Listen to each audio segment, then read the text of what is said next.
ಬೆಂಗಳೂರಿನಲ್ಲಿ drug factory ಪತ್ತೆ ಪ್ರಕರಣ. ಡ್ರಗ್ ತಯಾರಿಕೆ ಹಿಂದೆ ಕೆಮಿಕಲ್ ಎಂಜಿನಿಯರ್ ಕೈವಾಡ. ಖಾಕಿ ತನಿಖೆಯಲ್ಲಿ ಸ್ಫೋಟಕ ಮಾಹಿತಿ.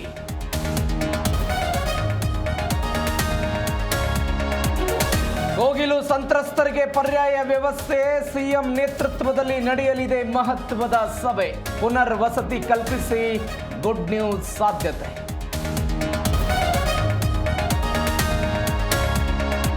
ಮೈಸೂರಿನಲ್ಲಿ ಗೋಲ್ಡ್ ಶಾಪ್ ಲೂಟಿ ಪ್ರಕರಣ. 5ಕ್ಕೂ ಹೆಚ್ಚು ಜನರ ತಂಡದಿಂದ ದರೋಡೆ ಕೃತ್ಯ. ಆರೋಪಿಗಳ ಪತ್ತೆಗೆ ಪೊಲೀಸರ ಶೋಧ.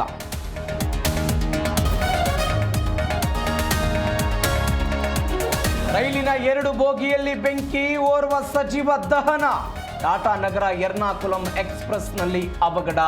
ರೈಲು ಸಂಚಾರದಲ್ಲಿ ವ್ಯತ್ಯಯ.